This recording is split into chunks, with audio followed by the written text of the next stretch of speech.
Hello दोस्तों, यह mathematical reasoning की जो है तीसरी वीडियो है।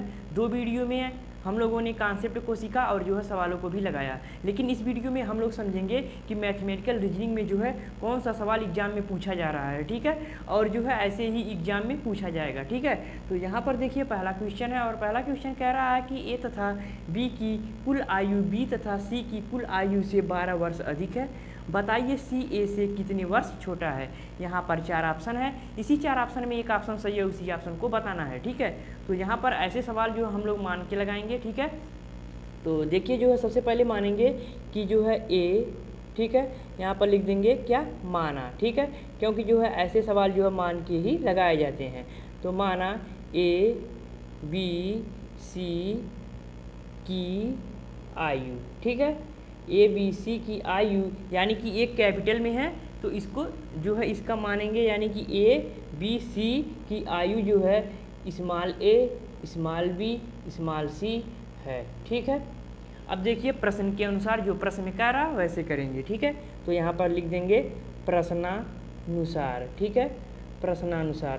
प्रश्न में कह रहा है कि जो है ए तथा बी की कुल आयु, यानी ए तथा बी की कुल आयु मतलब ए प्लस बी की का योग, ठीक है। तो ए प्लस बी की कुल आयु यानी ए प्लस बी का योग बराबर, ठीक है, यानी कुल यानी कि जोड़ दो, ठीक है। कुल आयु बी तथा सी की कुल आयु यानी कि बी और सी का योग, ठीक है। बी प्लस सी की कुल आयु से 12 क्या लिखा है, कुल आयु से 12 वर्ष अधिक है, यानी कि 12 और इसमें जोड़ देना है, ठीक है। तो पूछ रहा बताइए सी ए से कितने वर्ष छोटा है, ठीक है। तो चलिए हल कर लेते हैं, ठीक है। तो ए को हम लोगों ने क्या माना, ए यानी कि स्मॉल जो है ए माना है, जो है यहाँ पर जो है कैपिटल ए को स्मॉल ए, कैपिटल बी को स्मॉल बी, कैपिटल सी को स्मॉल सी, ठीक है। तो यहाँ पर देखिए इसको ए हो जाएगा प्लस इसका ये बी हो जाएगा, ठीक है, फिर बराबर इसका बी, फिर यहाँ पर सी, फिर यहाँ प्लस 12, ठीक है। अब चलिए इसको हल कर लेते हैं, ठीक है। तो यहाँ पर देखिए जो है b प्लस में है और यहाँ भी b प्लस में है, तो यह क्या हो जाएगा, कैंसिल हो जाएगा, यानी कि घट जाएगा, ठीक है। अब क्या बचा है, a बराबर c प्लस 12, ठीक है। अब देखिए जो है क्या पूछ रहा है, सी ए से कितने वर्ष छोटा है, तो c बराबर निकालना है। तो c बराबर हो जाएगा a यानी कि माइनस में a माइनस 12, ठीक है। अब देखिए c बराबर a माइनस 12, ठीक है। अब पूछा क्या गया, सी ए से कितने वर्ष छोटा है, तो जो है देखिए यहाँ पर जो है क्या है, यह माइनस में है, ठीक है। और सी ए के बारे में पूछ भी रहा है, सी ए, तो यहाँ पर क्या हो जाएगा, यह देखिए जो है कैपिटल ए बराबर जो कैपिटल सी बराबर कैपिटल ए माइनस 12। तो यहाँ पर पूछा गया सी ए से कितने वर्ष छोटा है, तो यहाँ देखिए एक माइनस 12, तो माइनस 12 का मतलब छोटा, यानी माइनस है तो छोटा है, ठीक है। तो इसका मतलब यह है कि सी ए से, ठीक है, सी ए से 12 वर्ष क्या है, छोटा है, ठीक है। सी ए से 12 वर्ष छोटा है, ठीक है। तो क्या आ गया, 12 वर्ष छोटा है। तो अब हम लोग विकल्प में देखेंगे कि 12 वर्ष दिया है, तो देखिए जो है ए में 10 वर्ष दिया है तो ए वाला विकल्प गलत हो जाएगा, बी वाले में 20 वर्ष दिया है तो बी वाला भी विकल्प गलत हो जाएगा, सी वाले में 12 वर्ष दिया गया है तो यही सी वाला विकल्प क्या हो जाएगा, हम लोगों का राइट ऑप्शन हो जाएगा, ठीक है। और जो है ए वाला, बी वाला और डी वाला विकल्प क्या हो जाएगा, गलत हो जाएगा, ठीक है। तो ऐसे ही हम लोग जो है मैथमेटिकल रीजनिंग का ऐसे ही हम लोग सवाल लगाएंगे, ठीक है। तो चलिए कुछ और इम्पोर्टेंट सवालों को देखते हैं। यह देखिए दूसरा सवाल है और दूसरा सवाल कह रहा है कि पिता और पुत्र की वर्तमान आयु का योग 45 वर्ष है। 5 वर्ष पहले उनकी आयु का अनुपात 6:1 था, ठीक है। यदि पिता की वर्तमान आयु ज्ञात कीजिए, ठीक है। यहाँ पर 4 ऑप्शन है, इसी 4 ऑप्शन में जो है एक ऑप्शन सही है, वही जो है क्या है, पिता की आयु है, वही बताना है, ठीक है। तो देखिए ये सवाल कैसे लगेगा, तो यहाँ पर सबसे पहले हम लोग मानेंगे कि पिता की आयु, ठीक है, मानेंगे माना, ठीक है, माना पिता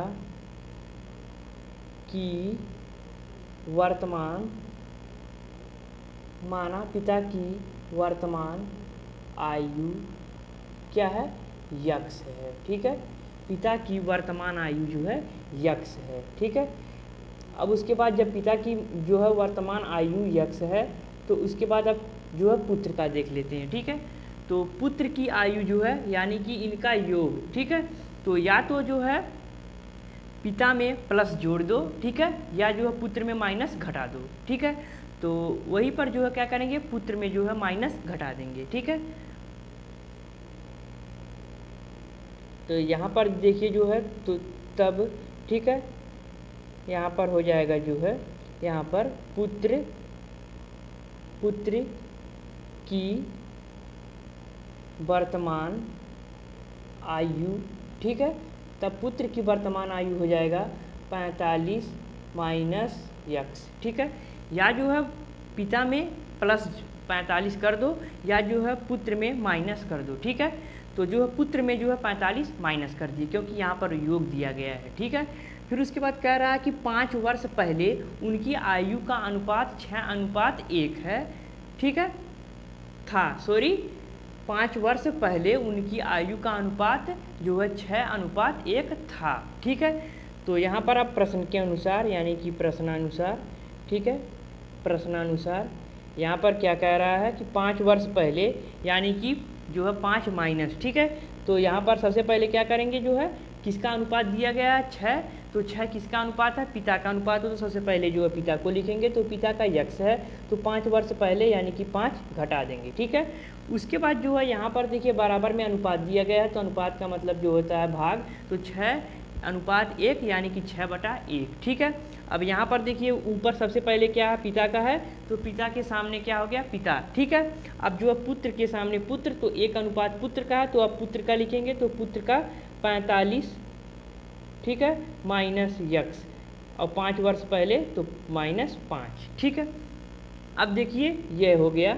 ठीक है, x minus 5/45 minus x minus जो है 5 बराबर 6/1। ठीक है, ये देखिए क्या हो गया, एक जो है यह समीकरण हो गया। अब चलिए जो है इसको जो है हल कर लेते हैं। ठीक है, तो यहाँ पर देखिए जो है इसका यानी कि इसमें तिर्यक गुणा करेंगे। ठीक है, इसका गुणा इसमें और इसका गुणा इसमें। ठीक है, ऐसे ही जो है होता है। ठीक है, तो इसका गुणा इसमें करेंगे तो 1 का गुणा करेंगे तो कुछ नहीं होगा, तो वैसे यक्स माइनस 5 फिर उसके बराबर 6 का गुणा इसमें करेंगे। ठीक है, तो देखिए यहाँ पर जो है क्या है, यहाँ पर 45 है, तो 45 में जो है 5 चला जाएगा तो बचेगा 40 फिर माइनस यक्स। ठीक है, अब इसमें जो है 6 का गुणा कर देंगे। ठीक है, यहाँ पर जो है इसको हल करके और जो है इसमें जो है 6 से अब गुणा करना है। ठीक है, तो यहाँ पर देखिए यक्स माइनस 5 बराबर, ठीक है, अब इसका गुणा अगर इसमें करेंगे तो हो जाएगा जो है 240, यानी कि 40 में 6 का गुणा करेंगे तो 240।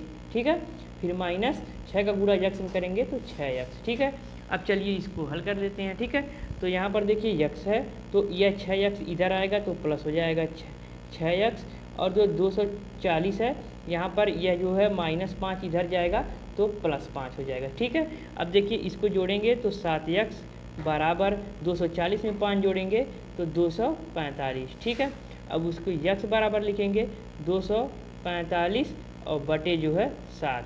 ठीक है, अब चलिए इसको हल कर लेते हैं। तो हल करेंगे तो भाग जो है जाएगी जो है 3 बार, 7 तिरिके 21, फिर बचेगा यहाँ पर क्या 3, तो 7 पच्चे 35, तो आ गया क्या 35। ठीक है, अब देखिए हम लोगों का यक्स बराबर आ गया 35। ठीक है, अब यक्स बराबर 35 आ गया तो यक्स कौन है, यक्स जो है पिता की वर्तमान आयु है, तो यही क्या हो गया हम लोगों का 35 आंसर हो गया। चलिए जो है इसका मिलान विकल्प में देखते हैं कि कहाँ पर 35 दिया गया है। तो विकल्प ए में 25 वर्ष दिया गया है तो ये विकल्प ए गलत है, बी में 38 तो ये भी गलत है, सी में 45 तो ये भी गलत है। ठीक है, तो डी में देखिए 35 वर्ष दिया गया है तो यही पिता की वर्तमान आयु हो जाएगी। ठीक है, तो जो है यही जो है डी वाला ऑप्शन हम लोगों का राइट ऑप्शन हो जाएगा। ठीक है, तो अगर हम लोग इसमें पुत्र की आयु देखेंगे तो जो है यहाँ पर 45 में जो है माइनस यक्स की जगह पे आया है 35, 35 घटा देंगे तो आ जाएगा 45 में 35 घटाएंगे तो 10, तो जो है पुत्र की आयु जो है हो गया 10 वर्ष। ठीक है, तो चलिए दूसरा क्वेश्चन देख लेते हैं। ये देखिए तीसरा सवाल है और तीसरा सवाल कह रहा है कि पिछले वर्ष मेरी आयु पूर्ण वर्ग संख्या में थी, अगले वर्ष यह घन संख्या में होगी, तो मेरी वर्तमान आयु वर्षों में बताइए। ठीक है, यहाँ पर 4 विकल्प दिया गया है, इसी 4 विकल्प में एक विकल्प सही है, उसी को बताना है। ठीक है, तो यहाँ पर देखिए जो है ऐसे सवाल जो है जब भी एग्जाम में पूछा जाए तो जो है विकल्प से लगाएंगे। ठीक है, क्योंकि जो है इसमें कोई भी संख्या नहीं दी रही है। ठीक है, तो विकल्प की सहायता से ही लगाएंगे। ठीक है, तो विकल्प में जो है 25 को पहले ए से देखते हैं। ठीक है, तो 25 विकल्प में 25 को ले लिए। ठीक है, तो इसमें अब सवाल को जो है पढ़ेंगे कि सवाल क्या कह रहा है। सवाल कह रहा है कि पिछले वर्ष मेरी आयु पूर्ण वर्ग संख्या में थी। ठीक है, तो इसका 25 का पिछला वर्ष करेंगे। ठीक है, तो 25 का पिछला वर्ष 24। ठीक है, और उसके अगला वर्ष 25 का जो हो जाएगा 26। ठीक, तो देखिए 24 और 26 न 24 जो है पूर्ण वर्ग पूछा, पूर्ण वर्ग तो जो है 24 जो पूर्ण वर्ग नहीं है, और जो है 26 पूर्ण घन भी नहीं है। ठीक है, तो जो है यह 25 गलत हो जाएगा। ठीक है, अब उसके बाद जो है दूसरा विकल्प देखेंगे। तो देखिए 24, तो 24 का पिछला वर्ष जो हो गया 23। ठीक है, और अगला वर्ष हो गया जो है 25। ठीक है, तो देखिए यह जो है पूर्ण घन नहीं, पूर्ण वर्ग 23 तो है नहीं, और जो है यह देखिए यह घन है, यह जो है यह वर्ग है, लेकिन क्या पूछ रहा है कि अगला वर्ष घन चाहिए। ठीक है, लेकिन जो अगला वर्ष क्या है, वर्ग है, तो जो है बी वाला विकल्प भी गलत हो जाएगा। ठीक है, अब चलिए सी वाला विकल्प देख लेते हैं। ठीक है, तो सी वाला विकल्प में 26 दिया गया है, तो इसका पिछला वर्ष हो जाएगा 25।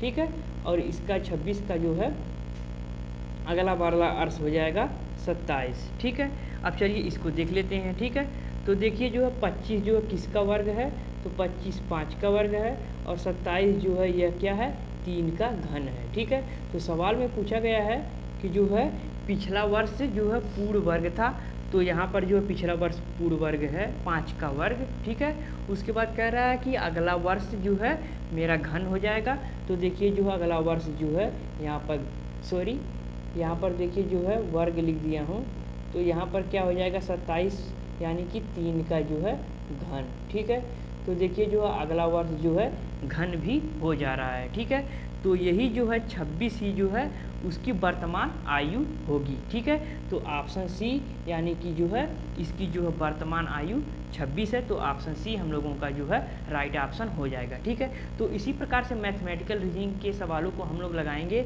और ऐसे सवाल जो अक्सर जो है एग्जाम में बजाने के लिए हर साल पूछा जाता है। ठीक है, तो अगर आप लोगों को वीडियो पसंद आया होगा तो इस वीडियो पर लाइक करना, अगर चैनल पर पहली बार हो तो चैनल को सब्सक्राइब करके बेल आइकन को भी प्रेस कर देना। ठीक है, तो चलिए आज के लिए इतना ही, मिलेंगे नेक्स्ट वीडियो में, तब तक के लिए बाय बाय।